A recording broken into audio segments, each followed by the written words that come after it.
ایک بات نصاب کے حوالے سے یہ بھی سمجھنی چاہیے کہ اگر کسی پر قرضہ ہے، مثال کے طور پر کسی کے پاس 2 لاکھ روپے ہیں لیکن اس پہ 2.5 لاکھ روپے قرضہ ہے، یا 2 لاکھ روپے ہیں 1,80,000 روپے اس پہ قرضہ ہے، تو پہلے قرضے کو مائنس کرے گا، وہ پہلے قرضے کو مائنس کرے گا.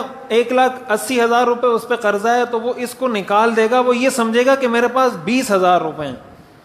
اب ظاہر ہے 20,000 پہ قربانی واجب نہیں ہوتی تو اس پر قربانی واجب نہیں ہوگی. تو اگر کوئی شخص مقروض ہے تو اس کے پاس جتنا سرمایہ ہے اس سارے سرمایہ میں سے پہلے قرض کو مائنس کریں گے.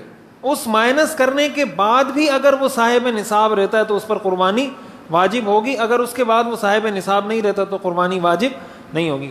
تو ایسا ہوتا ہے کبھی انسان کے پاس نقد رقم موجود ہوتی ہے لیکن اس کے اوپر قرضہ اتنا ہوتا ہے یا وہ سارے قرض کے پیسے ہوتے ہیں تو ظاہر ہے ایسے شخص پہ قربانی واجب نہیں ہوتی.